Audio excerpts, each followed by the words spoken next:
ตัสสะภะคะวะโตอะระหะโตสัมมาสัมพุทธัสสะนะโมตัสสะภะคะวะโตอะระหะโตสัมมาสัมพุทธัสสะนะโมตัสสะภะคะวะโตอะระหะโตสัมมาสัมพุทธัสสะพุทธังธัมมังสังฆังนัมมัสสามิ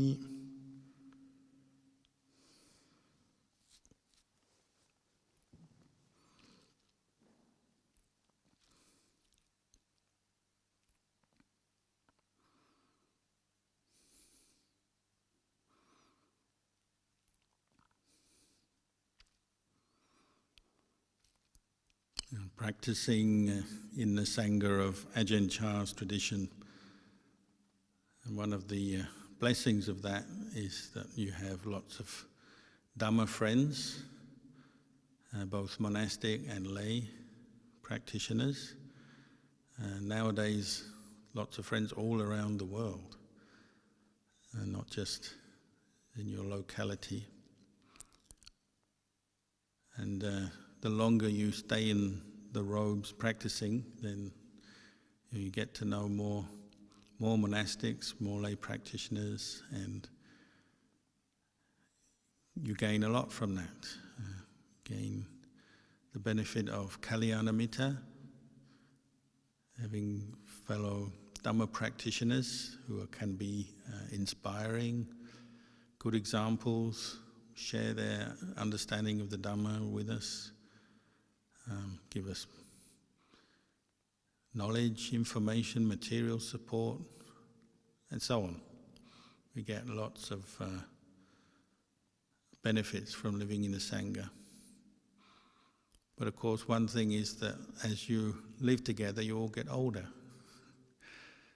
The world waits for no one, so time keeps going, and the body gets older. So as you get older, people start to get sick, things go wrong with the body. So it's quite common from time to time to hear of another monk who's passed away, somebody you might have known for many years. So the other day I heard one monk, Ajahn Kalyano, who I'd known 37 years, passed away from a heart attack. I knew him when he was a young monk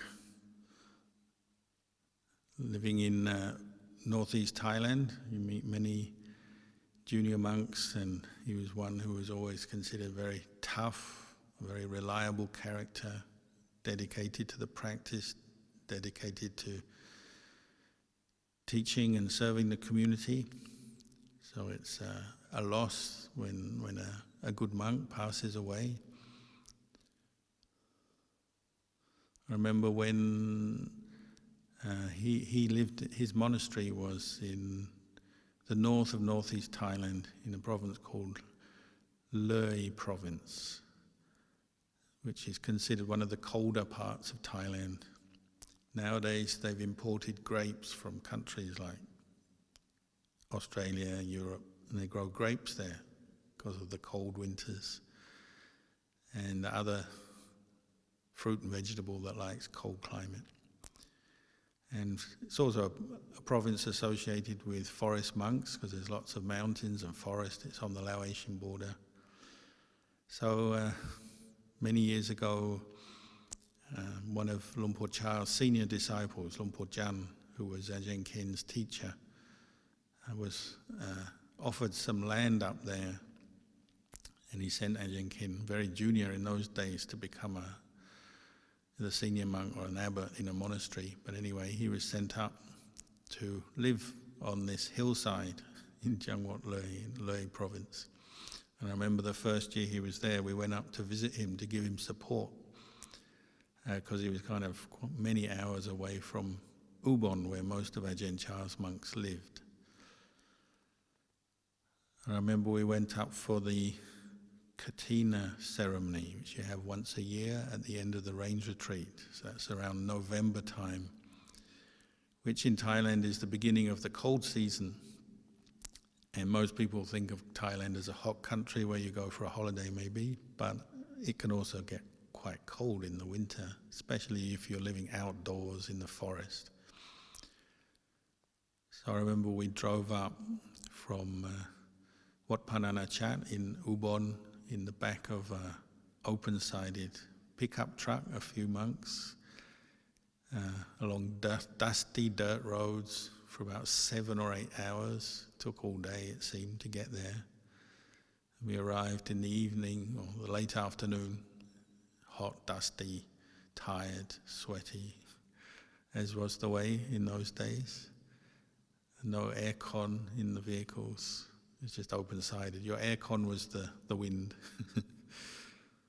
But when we got there, it turned out his monastery, the land, was only a few kilometers up the road from the monastery of a famous monk, Lumpur Chop, who was one of the senior disciples of Venerable Ajahn Mun, the grandfather of the Thai forest tradition, great meditation master. And Lumpur Chop was considered a great meditation master in his own right. So we took a detour before going to the monastery we were going to spend the night at to go and pay respects to Lumpur Chop. It's interesting, you've been traveling all day, you're hot, tired, worn out, and you go and see a monk that you have great respect for, that has a great reputation and has a great presence, and all that disappears. So I remember we went in to pay respects to him, and he already was very frail, old. He was in his 90s, in a wheelchair. If he moved, they would pick him up from the wheelchair. The young monks would pick him up and carry him. So physically he was already very weak, frail. But he had a very pleasant aura, presence, and a certain energy to him.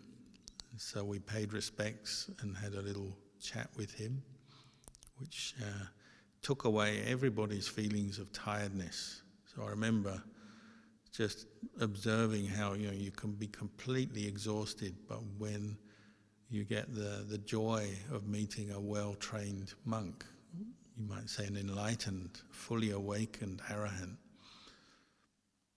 so much joy, piti and sukha arises in the heart that all the aches and pains, the negative mind states that may be arising, they all just disappear, and you're left with something very good, an internal peace and happiness that comes both from the arising of faith, confidence in the Dhamma, we say mudita, the appreciation of somebody who's practiced well, and just the confidence in the Dhamma, and the effectiveness of the Dhamma to bring someone from a state of just being an ordinary, unenlightened person to the point of being a fully enlightened person.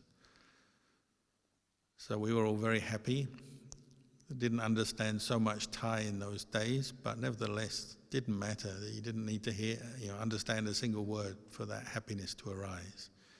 But we did have a conversation with him. And then we paid respects and we went across to Ajahn Ken's monastery. And we say monastery, but it was actually just a bare hillside that had been offered. It was formerly, I think, agricultural land. The forest had been cleared to grow tapioca root, and then it was offered to become a monastery. So they were there the first year. They'd built one simple open-sided hut, not that big, for the meditation and events, and then they had a few grass roof huts for the monks to stay in. Bathing was open air, and by the time we got there it was already getting dark. We met Ajahn Ken, who was just a young monk doing his best to start a monastery, and he said, well, you can sleep over there, pointing to a pile of straw on the hillside. There was no building. Luckily it wasn't raining, but there was a howling wind. Anyone who's been in northeast Thailand during the winter knows you get these howling winds coming down from China. So our potential bed was a place of straw on the floor, but The practice in those days was you stay up all night on a katina night. It was a katina offering, and there would be Dhamma teaching all night, and you stay up meditating and listening to the talks, if you can. So we weren't expecting to sleep much anyway. Then he said, oh, you can bathe over there. And there was a jar, a big earthen jar of water and a few dippers. So we had a bath. We were very hot and sweaty. And the way you bathe in a forest monastery in those days, you wrap a bathing cloth around you, and you're totally out in the open and exposed to the wind. And you throw water over yourself. There's no shower or tap pipe water. And so it's absolutely freezing. There's this wind bear down on us. And I don't know what the temperature was, but it was down to single figures during the night, 9 degrees or something, 8 degrees, even lower, I don't know. So it was freezing. And then we went over to join in the chanting and listen to the Dhamma talks. But we got a boost a few hours later. Lumpur Chop very kindly came over to visit us. He hadn't seen the monastery, he wanted to see it. After we'd been to visit him and talked about it, he came over to visit us. So again, we got this boost as everyone was tired, sitting there. We suddenly had this boost as Lumpur Chop arrived. What they call piti and sukha. Piti means joy, rapture that arises from the Dhamma. Sukha, inner happiness. It's not based on any sensual experience. Sitting on the side of a cold mountain, freezing cold, tired, hungry, sleepy. There's no basis for happiness there, but it's the happiness of the Dhamma arising, being in the presence of a good monk. So he sat down at the back of this little hall that they had built. There was just one room with walls, the only place in the monastery that had walls. And we put him in there out of respect and awareness that he was in his 90s and in a wheelchair.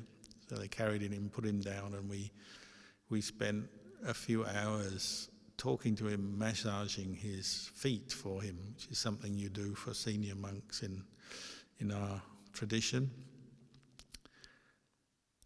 And what can you ask him? Well, you always ask the teacher, how are you in Thai? How are you feeling? And he just said, oh, I'm fine. Sitting there, semi-paralyzed because his muscles have become so weak. But he had this radiant face and these twinkly eyes, very peaceful, and they had put a fur hat on him. He was the only one in the place who had a hat. I don't think I even had a hat in those days. No one had a hat. He had a fur hat, so he looked quite striking, and he had a blanket around him. The rest of us didn't even have a blanket, but we were just sitting there, not worrying, trying to think too much about the cold, but talking to him. So he said, I'm fine. And someone stated the obvious and said, it's cold, isn't it? Because it was freezing. And he said, yeah, that's just the way it is.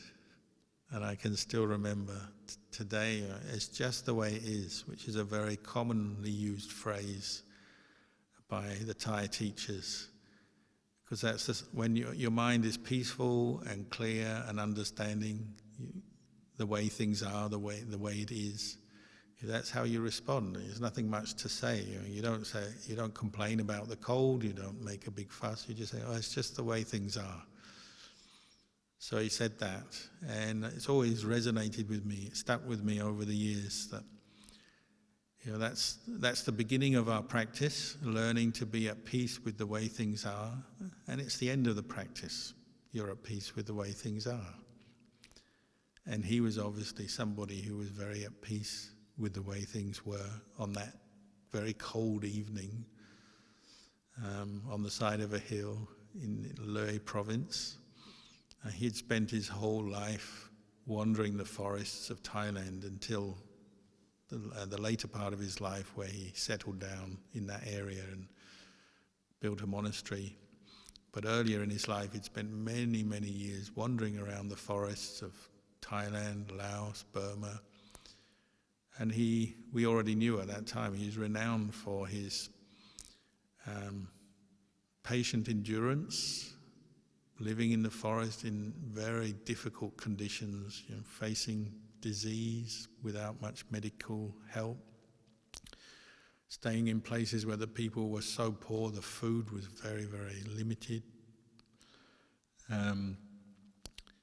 All in the pursuit of Dhamma, pursuit of the truth, developing the practice of meditation in quiet places.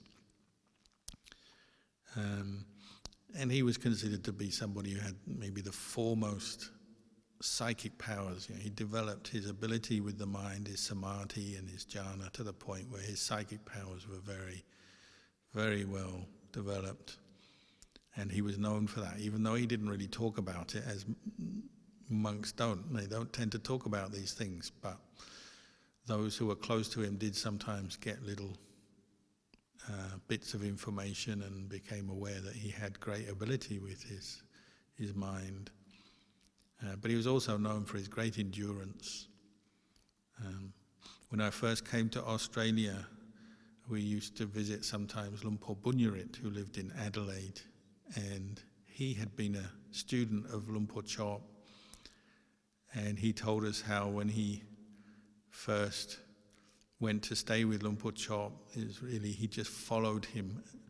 They were staying at a monastery in Chiang Mai, Wat Chedi Luang, and there was an event, and many monks had come to this event. I think it was the Buddha's birthday or Enlightenment Day, Wesak, and they'd stayed there practicing, and then about 4 a.m. one morning, they were all staying in a large hall. There's nowhere else for the monks to stay, so a lot of them were sleeping in this hall. But about 4 a.m, Lumpur Chop got up with his robes and his bowl, and he just said, "I'm off, I'm leaving. Anyone who's not afraid of death can follow me." And I think Lumpur Bunyarit was the only one who dared to follow him. And they went, started walking out of Chiang Mai city into the mountains, because everyone else didn't follow him, because they knew he always went to the most difficult places, the most remote places where the people were the poorest and there was the least support, terrible food. And indeed, Lumpur Bunyarit said, following Lumpur Chop anywhere in the forest, you always had to put up with stomachache and diarrhea. It was just part and parcel of the practice. So Lumpur Chop was somebody who probably put his life at stake many times in the pursuit of the Dhamma, living simply, ascetically, in quiet places, meditating, training his mind. But he would say things like, I had to practice a lot because my mind is so stubborn. Which is always funny, because when you're talking to somebody who you believe to be enlightened and is very peaceful and wise, you don't consider that their mind is stubborn. But what he was saying was that in order to become awakened and wise, you have to go through things. And he had gone through and managed to understand and let go of the stubbornness of his mind. So he was always reminding monks, your starting point is you have an untamed, stubborn mind, and you have to practice.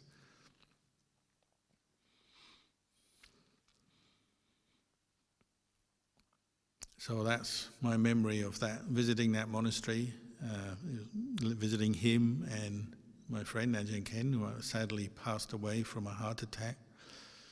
That's another reflection, isn't it? The people as you get older, you reach a certain age, and then everybody starts. You start asking who's left, who's still around, who's gone. I haven't been back to Thailand for a year now because of COVID, so it's one of the first questions I ask when I talk to people about the monks in Thailand. I say, who's still there? Because some people have reached that age, and he actually wasn't that old. So it's about 60. So it's always a timely reminder that life is impermanent. Lumpur Chop would say, you have to practice with a sense of urgency. There's this quality we talk about, the Buddha would talk about, samvega, where you're aware that time is going. You can't stop time, as it were. You can't stop the aging process of your body. You can't stop the world changing, evolving. The conditions of the world are constantly changing, swirling around. You can't stop that. All you can do is recognize that you only have a limited time in this world to develop yourself as a human being, to find peace, wisdom. And so Luang Por Chok was always encouraging it to develop a sense of urgency in the practice. And don't waste time, don't let the days and nights slip by. Make use of your time, because you just don't know how long you've got. He lived into his 90s, but not everyone does, do they? Some people only 45 years old, 50 years old, 60 years old already meet their death. We really can't predict what the future holds. So it's a bit like at this time with COVID going around the world, and every day you get news about the statistics and what's happening in this place and that place, in this country and that country. Really, it's just a constant wake-up call to the impermanence of life and the changing nature of the world, changing nature of conditions. And that can be a fuel for us to go on and do good things, even though the news is always sad or not very pleasant news, but it can also be something that you turn into your advantage and say, because the world is uncertain, I'm going to carry on and practice. Another reflection is, well, it's just the way things are. If Luang Por Chok was here, he'd probably say something like that. Disease has been with us since the beginning of time. As long as there's been human beings in the world, there's been disease, illness, aging, illness, death. And pre-COVID there was disease. Post-COVID there'll be disease. If one day COVID is removed from the world, there'll be other diseases, because it's the nature of human existence that we're subject to aging, sickness and death. And the Buddha would constantly remind us of that, to bring up that sense of urgency and to get people to put effort into the practice, to train their minds, to learn the Dhamma, listen to the Dhamma, and then bring it into their heart to reflect on the Dhamma. This is how we meet the different problems of the world. This is how we meet aging, sickness and death, which are always there. Whether the economy is good or not, whether there's pandemics or not, aging, sickness and death are always there. Sometimes they compare it to a dog chasing you, biting you from behind or barking at you. It's constantly there chasing you, reminding you that you don't have that much time. So as you carry on practicing. It's not to be caught up into the anxiety about it or the despair or the frustration with it. You also have to accept it's just the way things are. Sometimes pandemics come. We don't want them, we don't like them, but it's just the way things are. And when you bring up that reflection, it helps the mind to steady the mind and to look at things in a more detached, cool way, rather than getting caught up into the fear and anxiety or the aversion to the thing you don't like. You can always use this reflection. It's just the way things are. Aging is taking place, so every day you notice yourself getting older, even though your mind might stay young. Your mind might be 20, but your body is 40 or 60 or 80. It's just the way things are.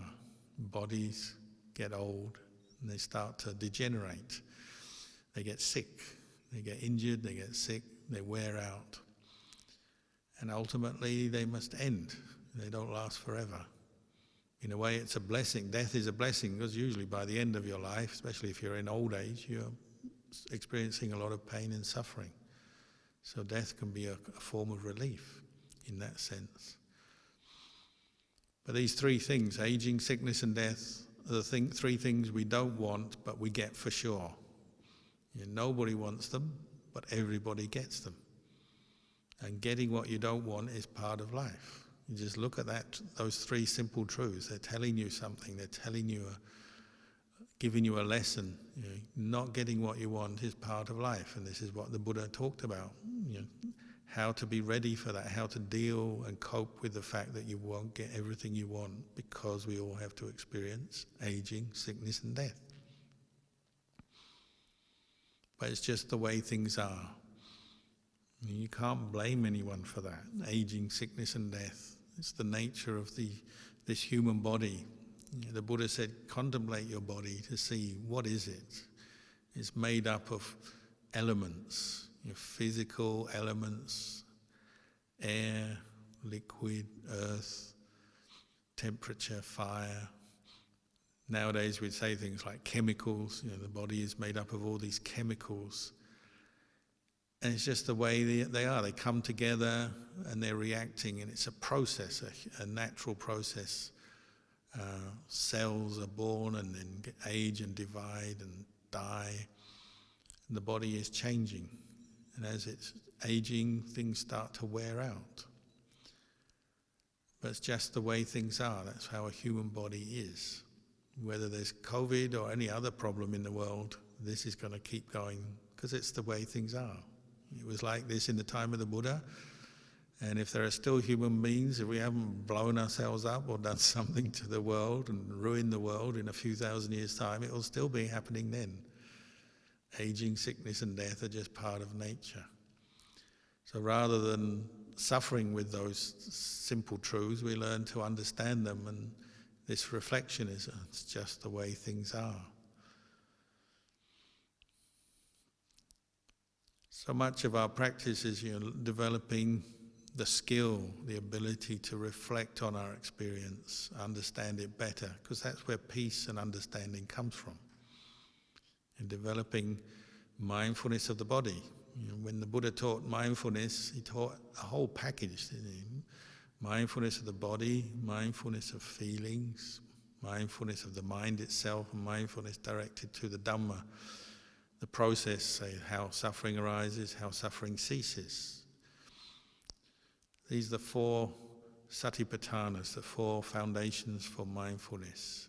And these are insights we're developing every day. You might think it's something you do when you go on a meditation retreat or go and stay in a Buddhist monastery. And those are probably the best places to practice and develop those insights. But those insights are there for the taking, there for our observation and understanding every day, whether you're at home or at work, traveling, wherever you are. You've always got a body with you, so you can make it a basis for mindfulness and insight. Just take up your body and mindfully reflect on it and develop that sense of calm equanimity directed to the body, observing the way it is and seeing the body the way the body really is, rather than the way we wish it to be or hope it to be or expect it to be. You're just contemplating this body to see the way it is. You're developing the skill to just pay attention, developing awareness directed to the body, to the breath, to the posture, to the makeup of the body, the 32 parts of the body and the component parts, the 4 elements. And sometimes contemplating the body, it can be something you just take a bit of time just to think about your body and think what it is. It's just a collection of elements that come together and are fed and kept going through our life. We feed it, clothe it, keep it going as long as we can. But these elements are not really owned by anyone and don't respond to whatever we say or think. They don't respond to that very much, do they? You can't command your body. It's just happening. It's a process that's just happened from conception in your mother's womb up to this day. This body has been doing its own thing. And that sense of it being a person or a self is just an idea. And it's a useful convention, fair enough. We need to keep the body going, feed it, look after it, but it's not really ours. So teachers like Luang Por Chok would say, we just rent this body. You just rented it, and eventually you give it back to its owner. Who owns the body? Well, the world owns the body. It goes back to the elements. That's a perception you develop through your life. If you're just practicing mindfulness, paying attention to your body, you realize ultimately you can't command it or control it, make it do what you want. So it's just like being in a rental apartment or having a business and you rent the premises. You don't have the final say. If the owner decides to hike the rent or evict you, give it to someone else, renovate it, knock it down, rebuild it, that's their choice because they own it. We don't. It's just the same with this body. If the body, for whatever reason, catches a disease, or through aging things start to go wrong, even you have a heart attack and die, there's really nothing you can do, is it? It's just the way it is. It's the way things are. It's the nature of, it's the reality of living in this world, the reality of a human body.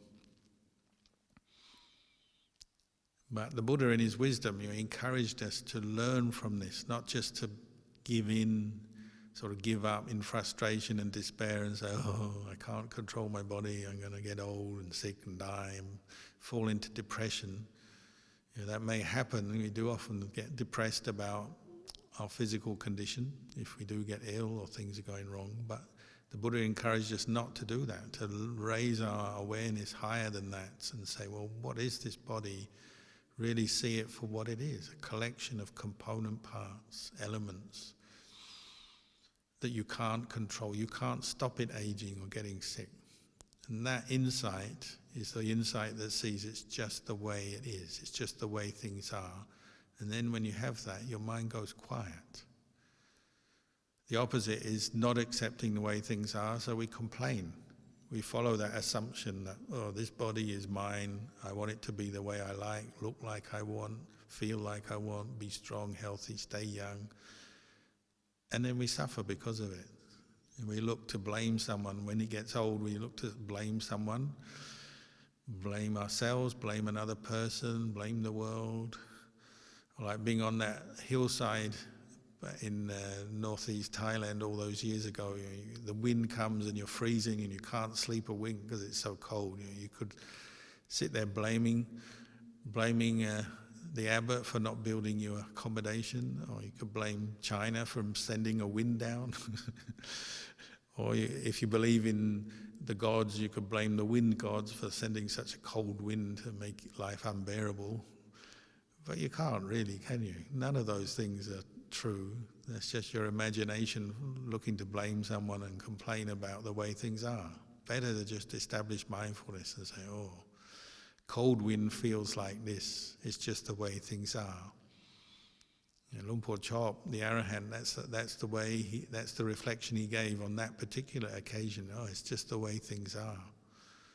If he was here now, I'm sure he'd say, oh, it's just the way things are. There's a pandemic in the world. It's just the way things are. With globalization, international travel, this pandemic has whizzed around the world very quickly. It's just the way things are. We don't want it, we don't like it, but it's just the way things are. And you can spend your time complaining and criticizing other people about it, but really it's no one individual is at fault here. It's just the way things are.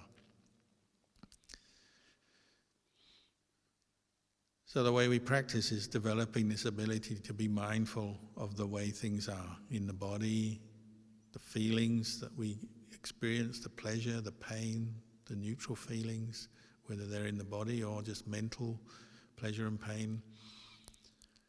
The mind itself, the mind itself goes according to its own laws of cause and effect. You have a negative thought arise, a complaint, complaining about something, or criticizing or aversion.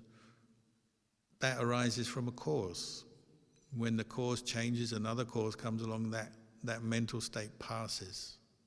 It arises, it ceases. That's just the way things are. If you bring mindfulness to bear on that experience, in the end, even the most miserable states of mind you're observing, if you have enough mindfulness, you can see they're just going according to causes and conditions. They're not a person, a being, they're not really you or who you are. They're just mental states that arise from causes and then pass away. So whether it's the body, feelings, the mind, memories, sense contact, the way we know the world is through our senses. Everything is going according to causes and conditions. So everything is just the way it is. You see something pleasant, maybe it brings you a pleasant feeling. You see something beautiful, like we were looking at the lilies earlier today in our lily pond. You see a beautiful lily, well, it's a pleasant sight. There's colour, shape, texture, whatever that hits your eye faculty. If you have a healthy eye, there's light. You see the beauty of that flower. But actually, in your brain, the brain is getting a filtered version. Your eyes are just a filter with the nerve system, taking images and inverting them and rehashing them in your brain, and then you get this vision of colour, and then you say, oh, that's pleasant, and then you get a pleasant feeling. But there's not a person involved in that, is there? There's just a set of conditions. The healthy eye, the light, the object, the beautiful flower, the colours, the shapes, and they go into the brain, and the brain interprets it through perception and other processes taking place, and you get a picture of a flower and a sense of pleasure. But there's no person in that. There's no I, me, mine, myself in that, if you break it down. The Buddha was encouraging us to do this, to establish mindfulness and reflect on our experience every day, both pleasant, both unpleasant, the good and the bad, the skillful thoughts, the unskillful thoughts. They all arise from causes and conditions, then they cease from causes and conditions. And if you can just bring your mind to step back a little bit, pause and step back and observe that process taking place with mindfulness, with detached awareness, then it's giving you understanding all the time. Oh, it's just the way things are. A pleasant flower, a beautiful flower is beautiful, but it's just that much. It's just the way things are. Or you see, like in another pond, we're digging out our ponds at the moment because they're full of weeds. So one pond still has nice lilies. The other one just is a muddy mess of vegetable matter and looks awful.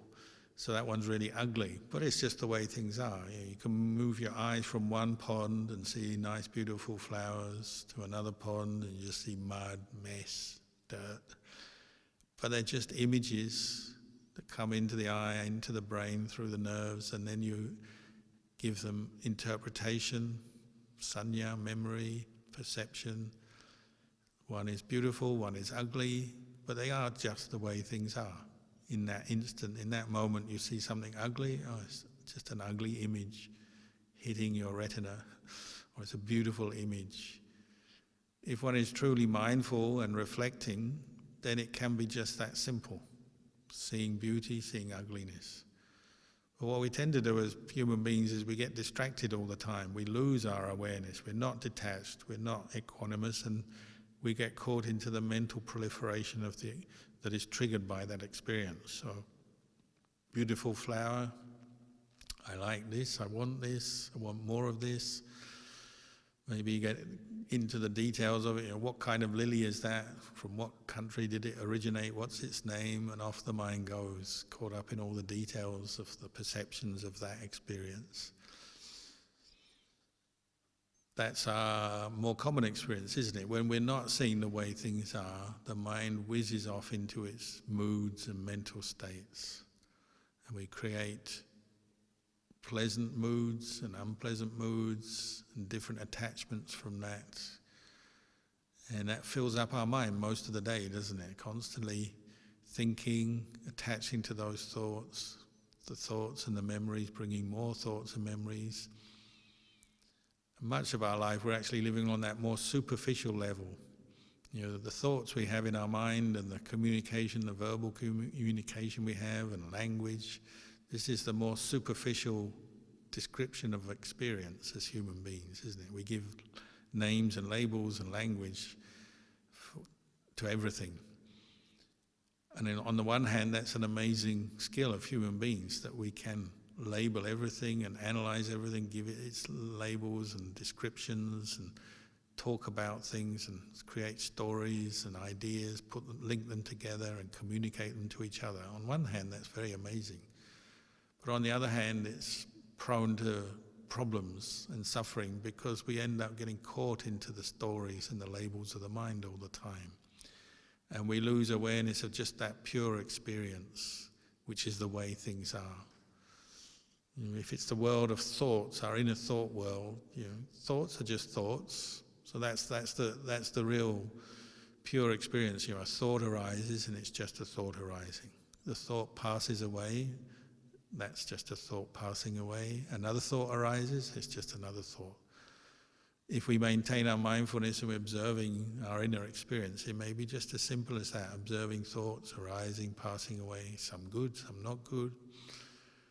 But the danger with thoughts is we lose our mindfulness and we get caught up into our daydreams and different mental states and the proliferation of the mind. And it may be a long time before we come back to the present moment.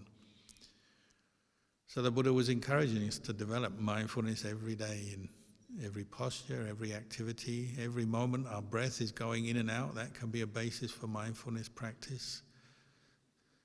There's always something you can be mindful of, or developing mindfulness with an object at all times through our day. But we have to have that sense of urgency to practice, to see the value of it. And we have to be willing to cut through all the jungles of the mind, all those multiple layers of stories and attachments that we build up in our mind, the perceptions, the views on things, view upon view, thought upon thought. That is what we're normally with. Our sense of self is normally with that world of the thinking, the ideas, the concepts, linking them all together, making one story. And then there's the actual reality of a body and a mind sitting here in the present moment, or whatever you happen to be doing at this moment. That's another thing, isn't it? Your mind can be off creating a nice imaginary story about something, whereas your body is just sitting here, breathing, feeling, sensing. How much in touch with that are we? Monks like Luang Por Chop have learned to tame their mind by developing mindfulness over and over again through every posture, standing, sitting, walking, lying down. Not getting too caught up in the world, but using their time to train, to practice, and to develop insight, understanding. And they do that very well, so their mind is not lost in the world. They're not blown about by the experiences of the world. Again, going back to that time on the hillside, the cold, windy hillside. Another thing we associate with winds is, we say the 8 worldly winds. These experiences that are blowing us around as human beings. Every day we experience gain and loss, praise and blame, status, loss of status, pleasure and pain. These 4 pairs the Buddha called the worldly winds that are coming to us all the time. And again, you can't pin them down as a person and blame other people, although people are involved, and often they're like the messenger of the wind, bringing us some praise or blame, or giving us something good experience or some bad experience. But ultimately, these things are also arising from causes and conditions, through karma, through where we live, through the things we interact with in this world. They bring us these worldly winds, blowing us around. And if we're not mindful, we're not reflective, not seeing the impermanent nature of them, the suffering, the lack of self in them, then we get caught up and attached to them. So they become my worldly winds, my gain, my loss, my experience of praise, my experience of blame, my pleasure, my pain, my status, my loss of status. The ups and downs of life, we take it all very personally, and so it becomes suffering. And we lose track of the bare essentials, the truth of life, that there's a body, which is just the way it is. There's a mind, which is just the way it is. When we're not very mindful, not reflecting on these things, then we get lost, and the mind moves far away from just being body, feelings, mind, objects of mind, and it gets caught into all the stories, the pleasures, the pains, and it's interesting and stimulating. Even unpleasant experiences are stimulating in their own strange way, and often that's where we get hooked, isn't it? It's the stimulation, the interest, the fascination, the delight in the world is what pulls the mind into the stories, the imaginations, the descriptions that we paint, the painting of descriptions about everything all the time, adding on layers of our opinions and views and sense of self onto all our experience. And then you come in contact with someone like Luang Por Chop and you realize, maybe that's not quite correct. All our views and opinions and preferences about the world and every aspect of worldly life, maybe that's all just created by a mind that is caught into the imagination and distraction. When you bring the mind back to the present moment, it is what it is. It's just the way it is. When you're with people like that, you get this sense of, their mind isn't distracted or lost in experience. And it's not that they're not experiencing any pain or discomfort or unpleasantness in their life. He was sitting on the same cold, windy hillside with a body that was full of aches and pains, a very unpleasant body. He was near his death. He only lived a few years after that. But his mind was clearly not involved with it. His mind was higher than those 8 worldly winds. It was somehow removed from them, with them, but not clinging to them.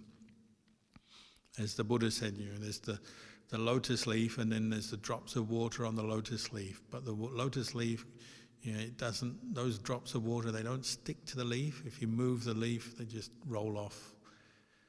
They're not part of the leaf. They're together, but not the same thing. And the mind of one who's practiced mindfulness and reflected on the impermanence and selfless nature of phenomena is like that. They're together in the world, but they're not attached to the world, and they're not suffering with the world.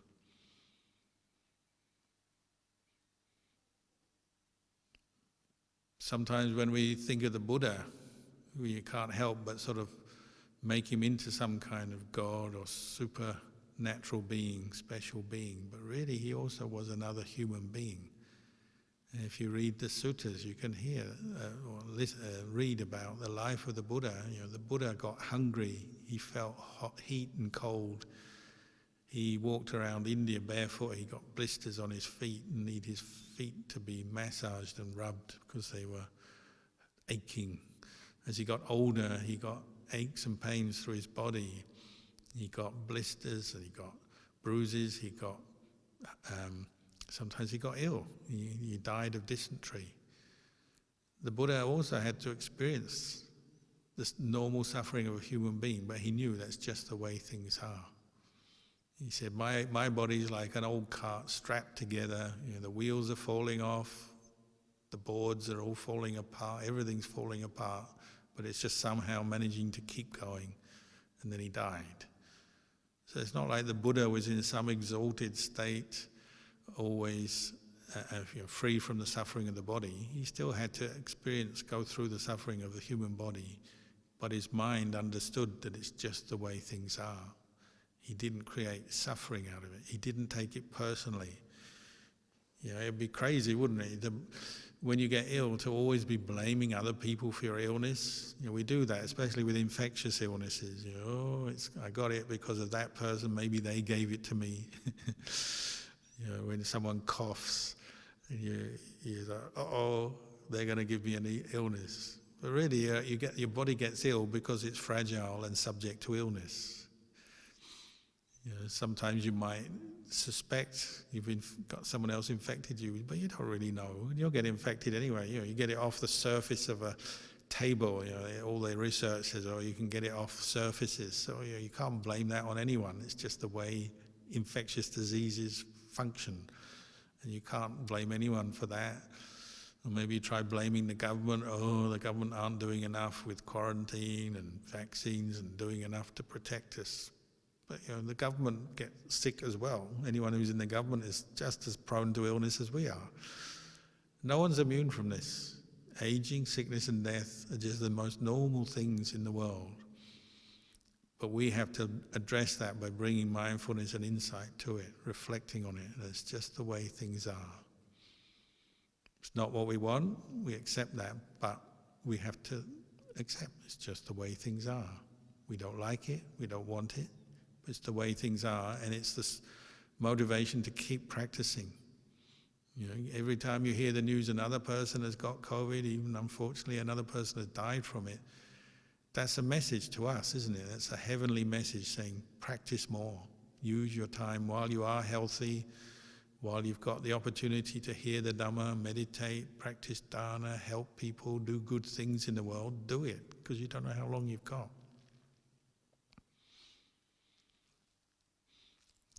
So COVID is like this dog chasing us, barking behind us, reminding us, oh, keep practicing, keep moving, keep doing it. Don't give up, don't get slumped into depression or apathy, because we don't know how much time we've got. So in that way we can say, thank you COVID for reminding me the way the world is. The world is subject to aging, sickness and death. Thank you for that, but it's just the way things are. So maybe for tonight I'll leave you with these reflections and talk again next time.